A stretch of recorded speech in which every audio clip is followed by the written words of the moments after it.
में जना small bank में टीवीएस ग्रुप की एंट्री हुई है, जिसमें टीवीएस मोटर भी पार्टिसिपेट कर रहा है। टीवीएस मोटर 193 करोड़ में 4.9% हिस्सा ले रहा है, लेकिन पूरा ग्रुप जो है टीवीएस ग्रुप वो बड़ी हिस्सेदारी ले रहा है। ऋतु से समझते हैं पूरी डिटेल्स। ऋतु बताइए। जी हाँ, जना स्मॉल फाइनेंस बैंक ने आज एक बड़ी फंड रेजिंग अप्रूव की है। बैंक 6 इन्वेस्टर्स को वारंट इशू करेगा थ्रू अ प्रेफरेंशियल इशू और उससे वो करीब 728.5 करोड़ रुपीस रेज करेगा। और जैसे हमने यहाँ CNBC TV 18 पे पहले रिपोर्ट किया था, TVS वेन्यू ग्रुप इन सब में सबसे बड़ा इन्वेस्टर आएगा जो जना स्मॉल फाइनेंस बैंक में स्टेक खरीद रहा है। अब TVS वेन्यू ग्रुप दो तरीके से जना स्मॉल फाइनेंस बैंक में स्टेक अक्वायर करेगा। पहला, डायरेक्टली TVS मोटर कंपनी जना होल्डिंग्स, जो कि जना स्मॉल फाइनेंस बैंक की प्रमोटर एंटिटी है, उससे करीब 4.9% स्टेक खरीदेगा फॉर 193.31 करोड़ रुपीस। और दूसरा, TVS वेन्यू की GWC फैमिली फंड वारंट्स के जरिए आ रही है, जो कन्वर्ट होने के बाद करीब 5.64% स्टेक होगा। अब TVS मोटर्स का जो 4.9% स्टेक है वो आज की करंट शेयर कैपिटल पे है, तो जब वारंट्स कन्वर्ट होंगे और शेयर बेस बढ़ेगा, TVS मोटर का हिस्सा अपने आप गिर के करीब 4.26% हो जाएगा।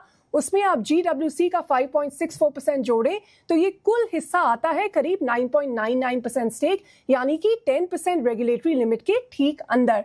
बाकी 5 इन्वेस्टर्स जो प्रेफरेंशियल इशू के थ्रू आ रहे हैं, they include 2i capital PCC, जो इंडोरामा ग्रुप की श्रुति लोहिया की इन्वेस्टमेंट व्हीकल है, वो 4.5% स्टेक अक्वायर करेंगे। इसके अलावा सिंगुलैरिटी, ICM फाइनेंस और Capri global ventures 0.84% stake each acquire करेंगे और उत्पल शेड भी 0.21% स्टेक लेंगे। इन 6 को मिलाकर फुल्ली डाइल्यूटेड बेसिस पे करीब 13% तक होल्डिंग होगी और वारंट्स कन्वर्ट करने के लिए 18 महीने का टाइम दिया जाएगा।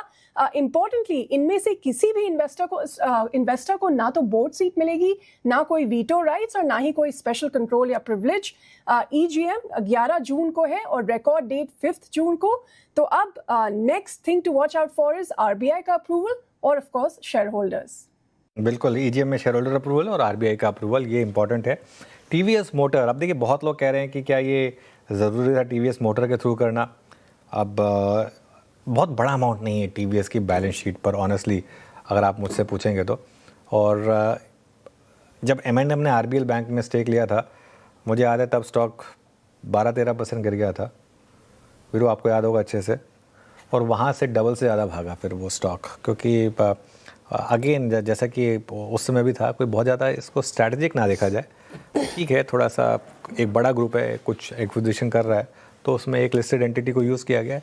कोई इतना बड़ा अमाउंट नहीं है TVS मोटर की बैलेंस शीट पे 190 करोड़, जिसकी वजह से कोई स्टॉक बहुत ज़्यादा गिरा। हाँ, स्टॉक अपने आप गिर रहा है TVS मोटर का, क्योंकि पूरा का पूरा ऑटोमोबाइल पैक जो है वहाँ थोड़ी सी दिक्कत आ रही है।